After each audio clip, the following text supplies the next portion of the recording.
Good morning, everyone. This is AMRUTHAVARSHINI SN. I have pursued my graduation in BSc Microbiology and I have work experience as research scientist and STEM education coordinate at NGO. Currently, I am preparing for UPSC Indian Forest Service examination. So, today I am going to deal with art and culture. So, average questions in the part of art and culture we can expect is 5 questions, and the minimum and maximum marks are minimum is 8 to 14 marks, whereas maximum we can expect it for 30 marks. In mains exams, minimum 2 questions will be asked of 25 marks. Expected marks will be around 40 marks. So, in the art and culture, our first topic is architecture and sculpture. So, under architecture and sculpture, we have 3 divisions comprising of ancient, medieval, and modern, that is British. So, under ancient, we can see Indus Valley civilization, Mauryan period art, and most post Mauryan art, Gupta art, and South Indian architecture. Under medieval, it is divided into Delhi Sultanates and Mughals. Under Delhi Sultanates, it is subdivided into imperial and provincial. Under imperial, we can see Slave, Khalji, Tughlaq, and Sayyid Lodhis. Whereas under provincial, we can see Bengal, Malwa, Jaunpur, Bijapur. So, Jaunpur is present day UP. It was the independent Sultanate kingdom of northern India between the period of 1394 and 1479. Under Mughals, it was again divided into imperials and provincial. Under imperials, it's Akbar, Jahangir, Shah Jahan, and Aurangzeb. And under provincial, it is Rajput. Akbar married to a Rajput princess, Jodha. When Akbar and Rajputs combined together, they have a great combination in architecture and sculpture, and even in paintings. The important and well-known paintings of Mughals were Life of the Court. So during Shah Jahan period, he was good at building mahals. One of the famous building of him was Taj Mahal. It is also the wonder of the world. The uniqueness of Mughal period was there was also miniature paintings by Rajputs combining with Mughals. So next and the last one is modern, that is British. Under British, it was 2 styles. One was Indo-Gothic style and other was New Roman style. So let us pass on to ancient architecture and sculpture. So the first one is Indus Valley Civilization art. Indus Valley Civilization, as we know, it is the most advanced civilization of the world after Mesopotamian civilization of Africa. Why it is called most advanced civilization of the world? They used burnt bricks and immaculate urban planning. Under this architecture and sculpture of ancient history, we have seals, pottery, and sculptures.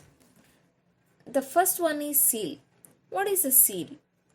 It's a geometrical shaped object. The material used to make seals was soft river stone, that is called steatite. Seal was a pictographic in nature where pictures or symbols were depicted. What's the importance or purpose to use seals?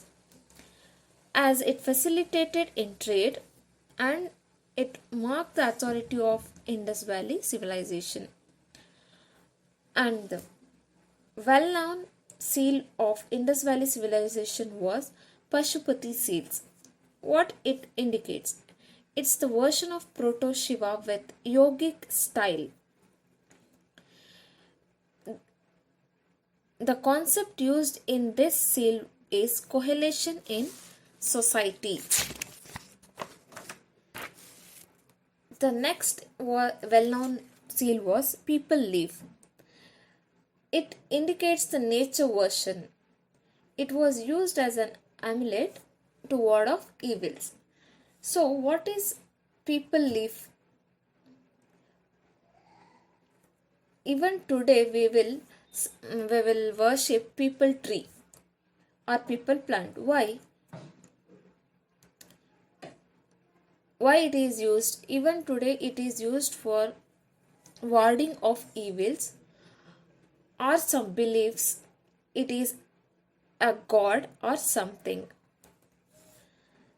So people plant is an example of C4 plant. In this world, around 10% of C4 plants are there. Among them, people tree is also called as C4 plant. What is C4 plant? Carbon 4 cycle. It has carbon 4 cycles. So, and 90% of the rest plants or trees what we have on the universe or world is C3 plant.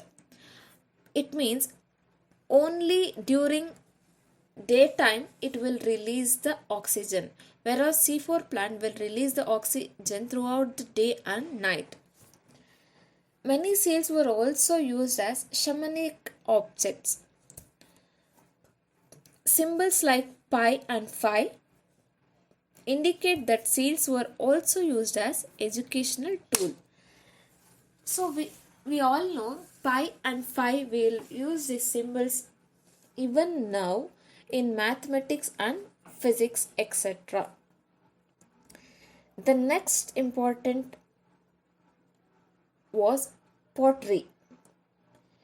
Here we can see many types of pots. The pots used for general purpose and they are also used for decorating and for straining liquor. So general purpose pottery was used for storing, cooking, etc. It was red and black in color, whereas miniature vessel and faience pottery were meant for decoration. For straining liquor, perforatory pottery was used. Next one is sculpture of IVC. In sculpture they used 3D technique. What was it based on? It was based on imagination and creativity. The types of sculpture during IVC was stone, terracotta and bronze. In stone, steatite was used. It's a soft river stone. Example for stone sculpture was bearded priest. Terracotta. What is terracotta? Terracotta is terras means earth or clay, where cotta means fire. Terracotta sculpture was created by clay baked on fire. Example is Mother Goddess. It was the most abundant picture during IVC. Where in some of the sculptures of Mother Goddess, plant was depicted. That something coming out from the navel part of the Mother Goddess encircling the body. What will encircling the body which is coming out from the navel part? We can call it as umbilical cord. So what it tells, what that depicted picture will tell? It will tell that she is the goddess of fertility. She was worshipped as goddess of fertility. So the last one is bronze. In bronze sculpture, they use lost wax technique. It tells about the know how the Ivy people, and it is so relevant even today that Dhokra sculpture is created with the same technique. Dhokra sculpture is from Chhattisgarh.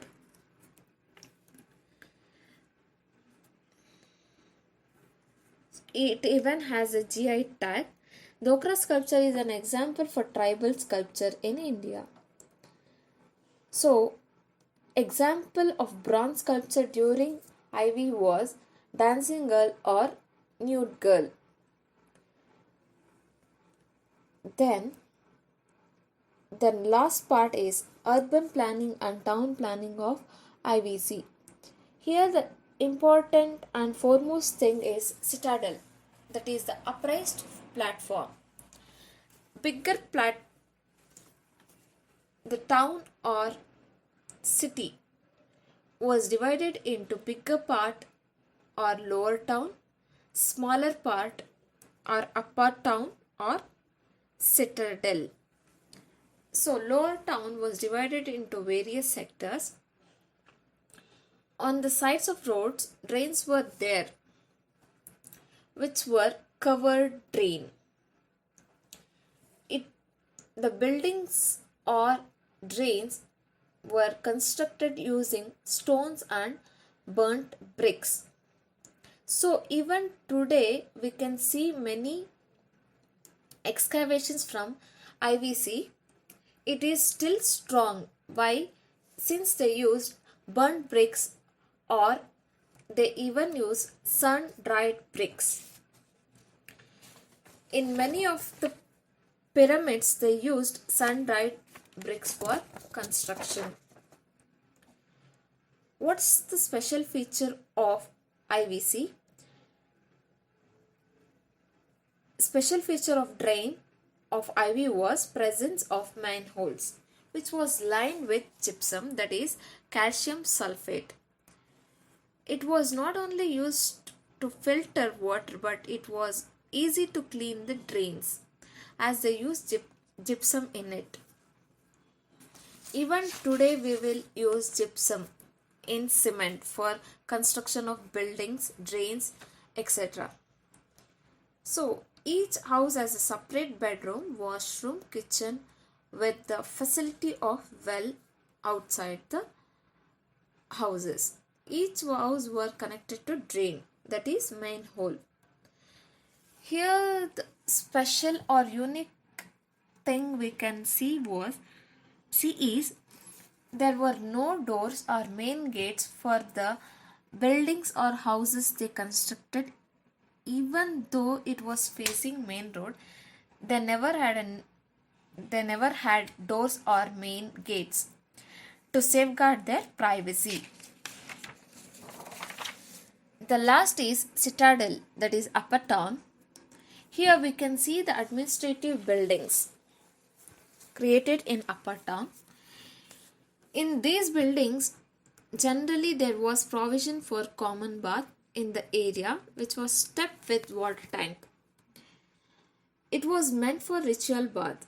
The very good example of ritual bath was Great Bath, Mohenjo-daro. Even granaries were also created in the upper town. Why they created granaries? To store pulses, grains, cereals and seeds, etc.